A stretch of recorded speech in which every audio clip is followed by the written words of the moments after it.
Turns out he's a major cinephile. They don't watch enough movies! It's a very simple formula! And here we go. Hello all. It's been a long time since I've done a super casual, more my everyday life viewing episode.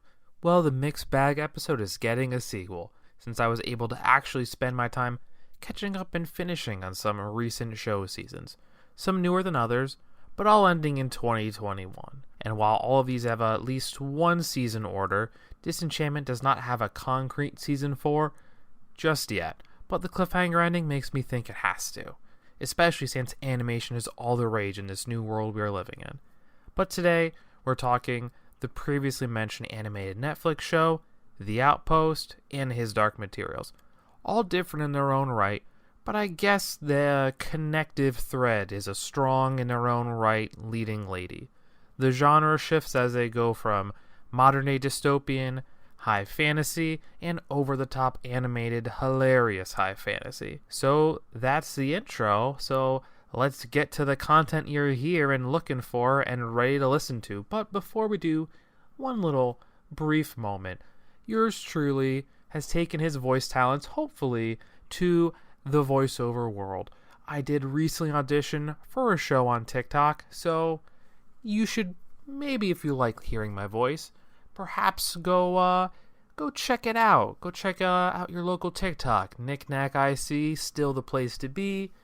And maybe give it a heart. Talk about how much you love hearing my voice here, and maybe how much you'd love hearing me voice animated characters. Just food for thought, trying to do a little plug to my other ventures. So I figured let's start with the CW show, The Outpost, which was actually the last of the 3 I finished, but probably the first to wrap up its current season. It's a lot more spread out viewing-wise, but with all these, I will talk on the most recent season and just a bit about the show as a whole. No rules on the mixed bag episodes. Reality can be whatever I want. Shout out Thanos. So this was the first non-Arrowverse CW show I really got into since the 100. For a bit I watched Beauty and the Beast, but at the time I was fresh out of college, and that was a show I had on in the background for some ambiance noise, the white noise, while job applying. And as you've heard from our Arrowverse episode, and just in general, I love all things superheroes. Marvel, DC, and some of the other ones. Can't say Shark Boy and Lava Girl is my speed. Still haven't seen the Netflix thing with Pedro Pascal. Dreamboat Pedro Pascal, after all. But I guess Hancock and Unbreakable were fine as well. But the CW definitely has other non-superhero things. Eventually I want to give All American a go. I think Riverdale looks a bit too extra and weird for me, and something if I want to watch like that, I feel like I'll go Sabrina, right? The Netflix darker version. My friend Jen, she talks a lot about that show and how I would probably like it, and I like things that are dark and weird. So it feels right up my alley. But Riverdale, it might not be the good kind of weird. Maybe one day I'll give it a go. That and Supernatural, the longest tenured show I would probably watch that I've not even remotely started yet. Gosh, that list got long. But let's actually talk about The Outpost. Coming out in 2018, Game of Thrones had just one season left to air, 6 Lord of the Rings movies have been out and about, and we would not get the first season of The Witcher for another year. But everyone was hoping for the next high fantasy critical darling, or to cash in on the fandom. Networks vied for the Shannara Chronicles, which had one season on MTV and one on Spike before being cancelled, having CW alum Manu Bennett as a mainstay on that show. Honestly, that show would have done great here on the CW, but who knows what it would have looked like budgetarily. The best CW-looking shows rely primarily on simple cityscapes and some special effects, but not overly reliant on them. And this is where we find The Outpost. The first trailer seemed cool enough with a last of her race character in a world of castles and swashbuckling and swords and fight choreography, and things look darkish, especially in the first trailer. I mean, Arrow and the 100 and some of the earlier Arrowverse shows, seasons, definitely had those darker moments, especially like the season 1, 2, then something happened. Sadly, those shows both lost their angle as they went, and this show has some moments earlier on, but the sillier elements normally took center stage, and the dark moments were more so just a little on top, sprinkled in. At first, it was a revenge story with this girl on the run and hunting down these people who tried making her race extinct. The fight stuff looked super cool, and I was pretty excited for it. The two leads seemed to play off each other. I can't say I knew either actor at the time, but it didn't really matter. They seemed to get the job done. And while I don't always care for bad love triangles, I know the network I am watching. I know what to expect. It comes with the category. It's part of the recipe for the CW shows. And I gotta watch it as part of the show. It's just what it is. But I will say love triangles did not help the consistent quality of TV Batman, aka Arrow, and they have grown to be a bit too extra and all over the place in this show 3 seasons in. There were a few actors of note in the start, namely Kevin McNally, Gibbs from the Pirates of the Caribbean series. I mean, that's pretty exciting as is. Check out most of those on Disney+. And Andrew Howard, who you may not know by name, but who's had a fair amount of TV and film roles. He was in the Limitless movie, but I remember him mostly from his work on the criminally unknown AMC Western Hell on Wheels, Agents of S.H.I.E.L.D., and a main role in the recent HBO critically acclaimed and Emmy-winning, we've talked about on the show before a few times, miniseries Watchmen. Both have been off the show for at least a season or two, and in my opinion, things have dropped a bit since then. Gone was the sense of unease of this woman having to hide her identity and continue her hunt, her personal vendetta for those who wronged her and her kind. There were some funny jokes in the beginning, but overall tone had those darker moments and those good fight choreography moments, and you never knew who she could trust, which added to the excitement and intrigue of the show.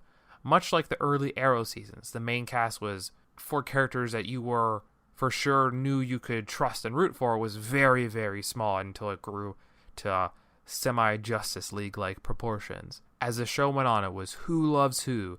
The joke characters were more prominent, and they also had their own love stories. Everyone had a love story, and they constantly competed with one another. Also, with how many characters died, many more found their way back somehow. In Season 1, they lost Mr. Gibbs. Awful. In Season 2, they lost the lead guy's surrogate father. Mentor characters never seem to last, do they?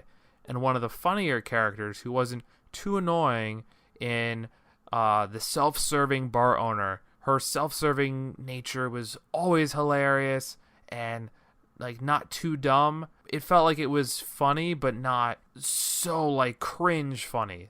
Some of the jokes now, they just fall flat. They hope that you appreciate unintentional awkwardness as your mainstay of humor, and it's not that for me.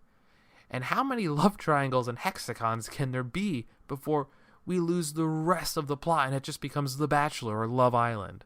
This season we lost one of the more exciting ads in Tobin, the friend and romantic rival to Garrett Spears, who's our lead man, who has good relationships with the main cast and has his own thing going on, as well as the eventual reveal of a royal maiden to be a princess and eventually a queen. Her role used to be, because she also did, was important to the show, but at times she didn't have a lot to do but sit there and rule. But at least her end was very strong, albeit I didn't know why it had to happen, where she ended up fighting and sacrificing herself to save her people from a mind control power, which unleashed a demon Lord of the Ring orc-looking thing. That's the tease for the eventual assumed Season 4. Some of these deaths were a bit of a surprise with who is left still standing, who's still kicking. One woman who was just brought into the show as a romantic rival to the Queen somehow lived instead, when her death by the cheery joke character being mind controlled, would have had some amazing repercussions if it stayed as a death and added more depth to his arc besides being quirky and smart. They said, nah, we're good. Let's just keep him as the funny guy who sometimes is looking for love, and that's his whole shtick, and he's smart sometimes, I guess. The conflict overall of a religious power-hungry government, it was cool in the beginning. Having the race of Black Bloods who were thought dead now taking over and somewhat extracting their revenge. also cool. But these tides change so quick. Even the mind control plague, pretty cool. But there's so much young adult love and whatever writing, it just hurts this show. And some of the special effects are brutal. I speak specifically of the demons in the show called Lukiri, and I know special effects, really good ones. It costs a little money, take some cheddar, but for me, if you can't make it work, you just don't have them. If you can't do them right, you don't need them. It always will look like a hindrance or a boon to your show. The full CGI beasts here look like a step up from the rubber mess CGI Ang Lee Hulk, still bringing the fire, making fun of that awful CGI monstrosity. New Year's, same targets. A little bit better, but not by much. So should you watch this show?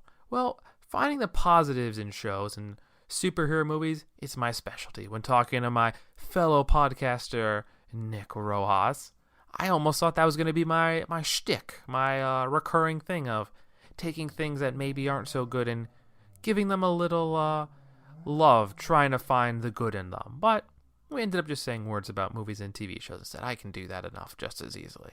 There is a better version of the show that exists. Game of Thrones is a masterclass. Yes, this show is super similar to Shannara Chronicles, which is available on Netflix now.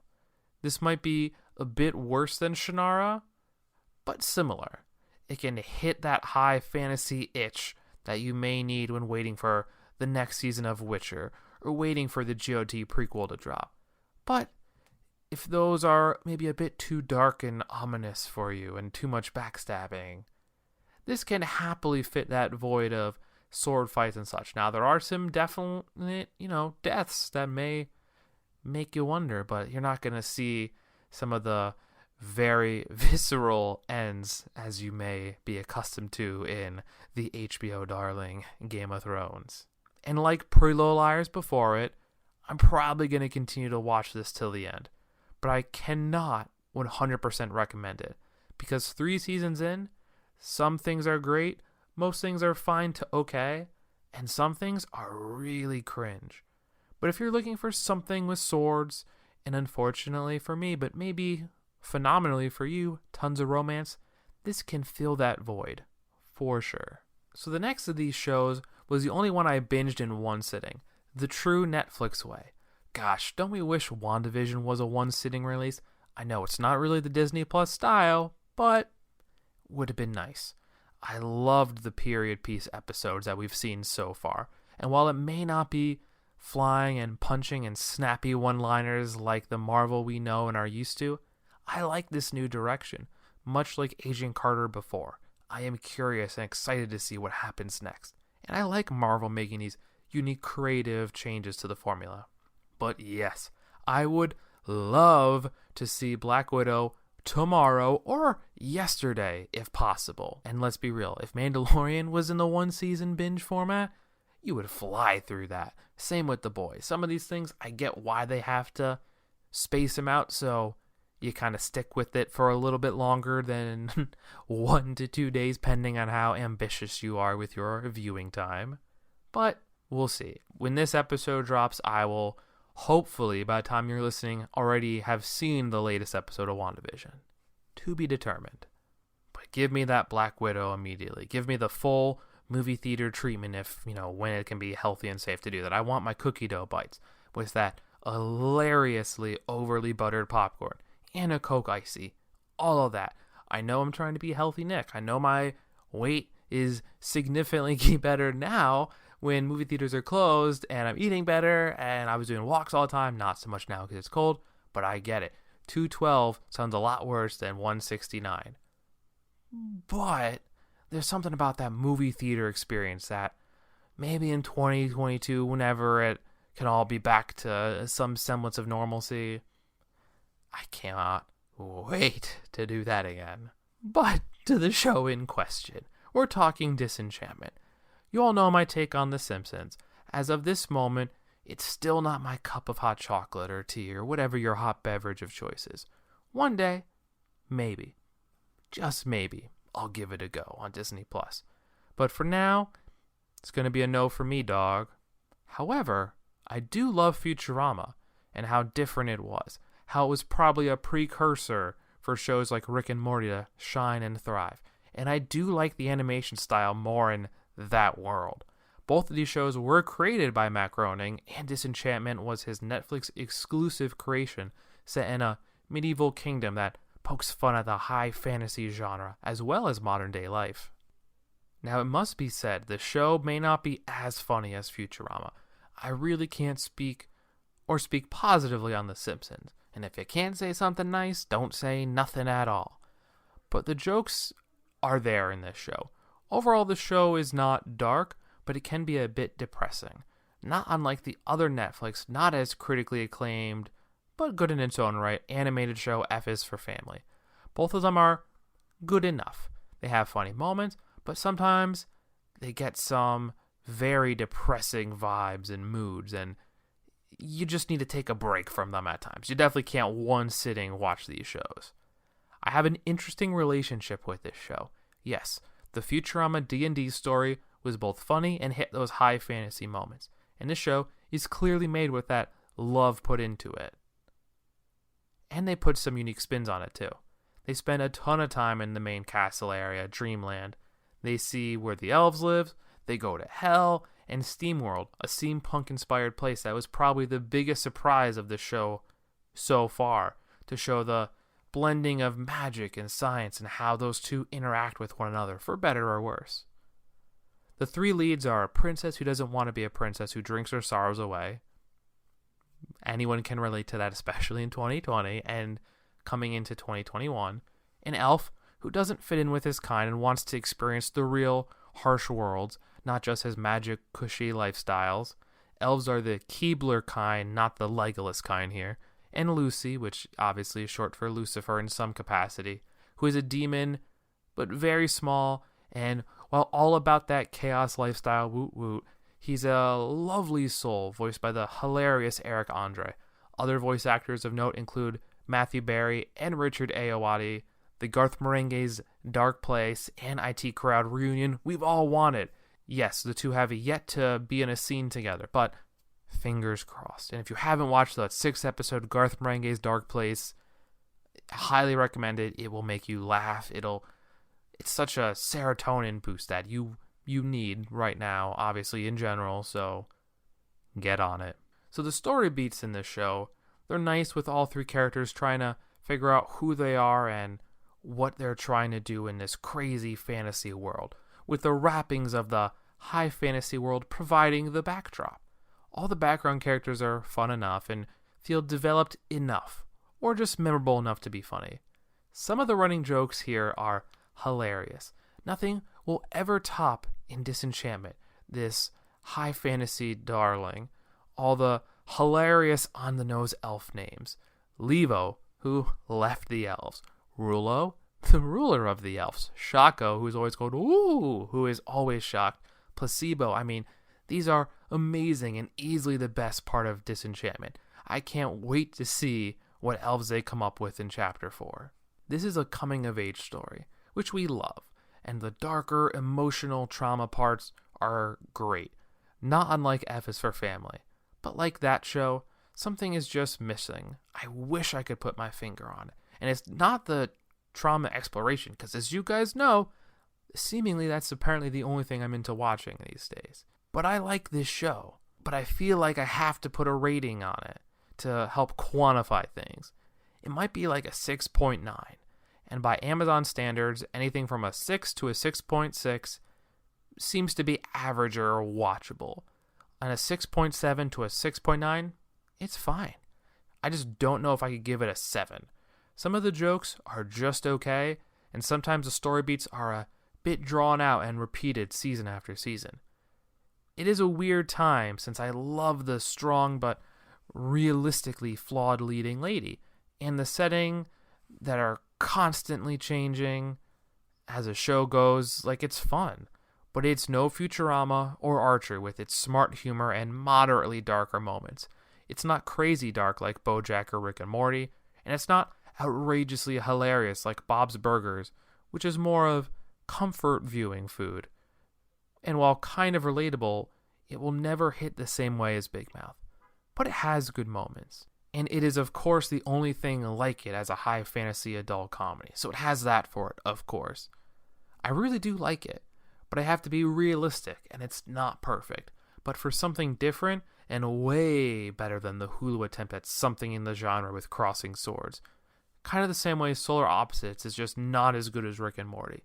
But as the best of this unique genre and some good life lessons thrown in there that you may have to dig for or through to get to, you could do much worse compared to Disenchantment. And I think comparing this to Outpost, I will be really excited to see where this goes, and as usual, I'm left wanting more after the great cliffhanger of so many things. If there is one other thing the show does great, it is cliffhangers. And this may be a random final thought, but high fantasy comedies, there are far and few in between. The best out there has to be Galvant, the live-action musical that is sadly no longer on Netflix, but will hopefully find a home on Disney Plus or Hulu soon with the other ABC shows. Really sad to discover that that's not a part of it anymore.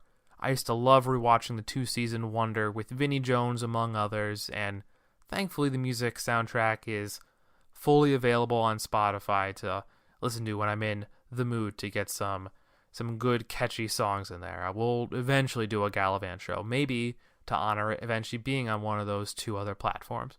Also, speaking of things moving and grooving, and not in a good way, for streaming service platform used to be mainstays. Very sad discovery. I'll just looking through things as I've seen a lot of ads for AMC Plus. And, I always thought, well, it's weird because obviously El Camino, Better Call Saul, Breaking Bad, Walking Dead are all still definitely on Netflix, but, I hadn't seen other AMC things. So I got to perusing and looking on Netflix, and sadly, you will not be able to find those classics such as Hell on Wheels, Mad Men. I didn't look particularly far past that, but that's some good streaming that is sadly not available to a really good Western TV show, which there's not a lot out there. And Mad Men is, while very slow, very stylistically cool, and John Hamm is phenomenal, obviously, among other actors and actresses, including Elizabeth Moss. But as it stands, you will have to pay for those with another streaming service if you want those. But there are still some of the high-end AMC darlings you can still Netflix. And if you want more Walking Dead, Fear is still on Hulu, so things are a little spread out, but you still have some accessibility, thankfully. We'll see. Maybe the AMC Plus will come to me. I was hearing about Paramount Plus now, and obviously the new Discovery one. There's a lot, so we'll see what comes next. Before I say anything about His Dark Materials, that opening theme song, it's amazing. It's so catchy, it's epic, modern, sounds like something that would belong in a fantasy Lord of the Rings world, and the chorus is, while not as powerful, reminds me of the Star Wars prequel music. I love when this song comes on every episode. We'll never skip the intro here, just like Game of Thrones. And Lauren Balfe knocked it out of the park. And we aren't even talking about the show itself yet. So the show itself, the HBO adaptation, I saw it before the 2007 film, and I made sure to watch this movie version on HBO Max just the other night before recording this, which is also available where the TV show is, just for comparison's sake. Daniel Craig is Lord Asriel instead of James McAvoy. Ian McKellen voices the main bear. Ian McShane and Christopher Lee are amazing in general and have smaller roles here, and Sam Elliott is Lee Scoresby instead of Lin-Manuel Miranda. The movie covers most of the first season, except for the big reveal double cross at the end of season 1. It's briefly teased at the end of the film, if you know what's going to happen. Overall, in short, the movie is not nearly as good as the TV show. The movie breezes by things that the show, by definition, has time to explore and explain. Daphne Keane, Logan, and Ruth Wilson are much better in their respective roles as their movie counterparts. I love Lord Carlo Boreal in the TV show, who is a role that did not exist in the movie. He's one of the cool, suave bad guys, and he plays a great counterpoint to Coulter, who's the other lead antagonist, and the mom to Lyra, our leading lady. While there is not a lot of time with either portrayal of Lord Asriel, I pretty much watched these adaptations for Daniel Craig and James McAvoy, and having them barely be in both, it's a little bit of a letdown, a bit disappointing. I get that one of these was an unfinished movie trilogy, and one will hopefully end the third and final season with more Asriel. Not knowing what happens in the source material books, I'm assuming he has more of a role to play, because he had maybe 3 episodes in season 1, briefly in season 2 right at the end, but you would think if there's a whole war and he's on one side as like kind of a leading man, that they probably have to have him in there for more than 1 episode. You would think. While Sam Elliott was and always will be a great cowboy, he was one of the better parts of a very up and down Nicolas Cage Ghost Rider movie. I actually like Lin-Manuel a bit more here for the role. Maybe because he was more fleshed out. Maybe because of what happened to him at the end of season 2 and how one of them seems like your fun-loving grandpa.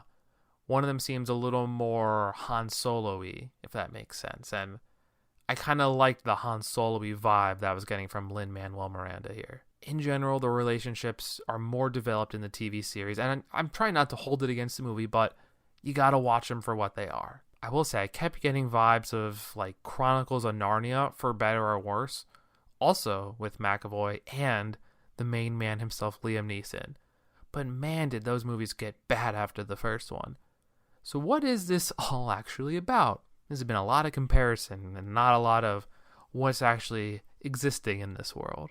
Well, it's about a girl who is too fun and imaginative, and she's stuck in a college in a world where an over-controlling government tries to keep the order of the world and like kind of free thinking to a degree locked down at their mercy. And in this world, souls are personified by animals that take the shapes of who we become in some symbolic way. And they're not all too hard to figure out. Snake, dogs, there's some insect ones. They all kind of make sense for the most part. And as you're still developing your Damon, I think, it changes and morphs until it kind of settles in and you kind of figure out who you are as a person. It's a cool concept, for sure. But it is a lot to keep track of. And it may sound a little bit unbelievable, all these varying things. There's witches, and there's a little bit of steampunk in there. There's a little bit of like authoritarian government things. There's a lot of elements going on. There's talking polar bears for crying out loud. But all these different elements, it works in a crazy way. From kidnapping children storylines to fighting armored bears to more in-depth airplane, airship things to just the unknown and mad science. There's a lot of stuff going on. This show has everything you could want and more from an exciting and intriguing setting. The only thing about this show sometimes, not unlike Westworld in the later seasons, some parts are very slow and a little bit confusing. Like that show too. There's even more good actors here that I didn't even just remembering to mention. The smallest role for Terrence Stamp, who is so good in everything he does, and it's such a great voice. And Andrew Scott, who was a big part of the recent BBC Sherlock portrayal, which was outstanding. It's a fantasy show too, but unlike the others we've talked about, it's not castles and dragons and knights. Some parts take place in our modern world, some take place in more of a dystopian, with airships kind of place. Some people have guns, and yes, plenty of talking animals. It's a really well acted and really unique and fun watch. The only concern I have with it is at times I'd find myself a bit taken out of it. The storylines here are big adds from the movie, and overall there's a lot to love here, but at times I find my attention just slowly drifting to looking at my phone and seeing what random TikTok dance trends are going on, and if I'm going to do one or if I'm going to just not do one for a few days. It just happens. The attention span just drifts a bit, and normally I'm pretty good. I can watch the full Lord of the Rings extended cuts. I could probably do all 3 in a day back to back with food and bathroom breaks included. I could do that without once feeling the need to look at my phone. I don't know if I could do that for this. I'm easily going to 4 hours straight through the HBO Justice League Snyder Cut. Easily. This just isn't that. The same thing happened to the Defenders, but I absolutely got more of the story here as opposed to that crossover Marvel Netflix show, which, I love those things. Yes, I am behind on a few of these shows, but if there's one I need to rewatch to remember what happened, I almost started again and the same issue happened, so I really got to kind of lock in on some of those Netflix Marvel shows, but especially the Defenders. So if you like family, coming of age, messy relationships, and no, not the romantic kind, thankfully, cool world rules setting, and yes, action with some name-brand actors, you'll like this show. It may not be the perfect show or the second coming hit for HBO like Game of Thrones, but of the 3 on this list, this has to be the one I think was the best result of what it was trying to be and make, and I have to recommend it the most of the 3. And I really think everyone should give it a try. But this is not a show to bulk binge, and you really have to watch it when you're focused and ready to lock in to be a part of viewing this really cool and beautiful world and story.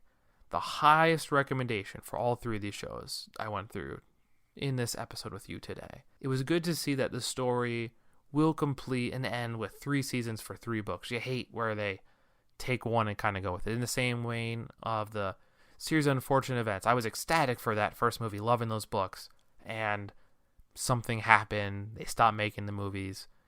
Have not done the TV show on Netflix with Neil Patrick Harris, but very excited to, and I feel like they've had a few seasons, and hopefully that does cover the length of books that exist. There goes another mixed bag episode. I'm throwing it right at you.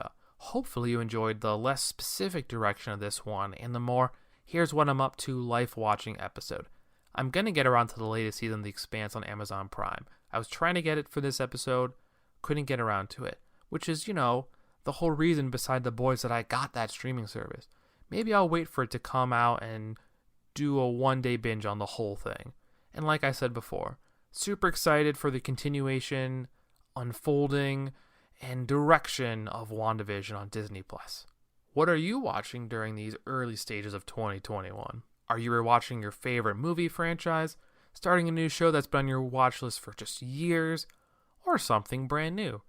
Let me know on Twitter, Instagram at either KnickKnackMovies or KnickKnackIC. Who knows? Maybe you can inspire me for a future episode. I'd love to get you more involved overall. So say hi when you can, pass this podcast on to a friend, and as always, until next time, Cinephiles, for me, what I'll be up to, time to get back to my Van Helsing rewatch.